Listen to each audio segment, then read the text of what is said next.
தளபதி ஃபேன்ஸ்க்கு ஒரு டிசப்பாயிண்டிங்கான news. Jananayagan sensor இஷ்யூவோட ஜட்ஜ்மெண்ட்டை தள்ளி வச்சுட்டாங்க. டேட் கூட சொல்லல. நேற்று இந்த கேஸோட ஹியரிங் வந்துச்சு. 2 தரப்புலையும் வாதாடினாங்க. அதில் சிபிஎஃப்சி தரப்பில் சொன்ன பாயிண்ட் வேலிடாகவே தெரியல. சென்னையிலேருந்து மும்பை சிபிஎஃப்சி ரீஜனல் ஆஃபீஸ்க்கு கால் பண்ணி இந்த படத்தை கம்ப்ளைண்ட் பண்ணாங்களாம். இந்த படத்தை பார்க்காதவங்க. ஒருவேளை ஹைகோர்ட் இந்த கேஸில் படத்துக்கு சர்டிஃபிகேட் கொடுங்கன்னு தீர்ப்பு கொடுத்தாலும் படம் ரிலீஸ் ஆகுமான்னு என்ன கேட்டால் ஆகாதுன்னு தான் சொல்லுவேன். இவனுங்க ஹைகோர்ட்லேருந்து டிஸ்மிஸ் வாங்கி மறுபடியும் சுப்ரீம் கோர்ட்டில் அப்பீல் பண்ணுவானுங்க. மறுபடியும் அந்த கேஸ் ஹியரிங்க்கு ஒரு டைம் போகும்.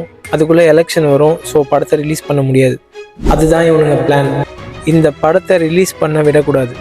இந்த படத்தை வச்சு விஜய் மக்களை கேன்வாஸ் பண்ணிடுவாரோன்னு பயப்படுறீங்கள.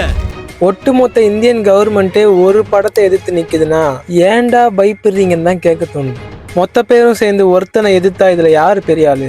ஆனால் ஒன்று மட்டும் சொல்கிறேன், இவனுங்க படத்தை இப்போ ரிலீஸ் பண்ண விட்டானுங்கன்னா வெறும் தளபதி விஜய்ன்னு தான் டைட்டில் கார்டு வரும். ஆனால் எலெக்ஷனுக்கு அப்புறம் ரிலீஸ் ஆச்சு என்ன டைட்டில் கார்டு வரும்னு உங்களுக்கே தெரியும். அதை கமெண்ட்ஸில் சொல்லிட்டு போங்க.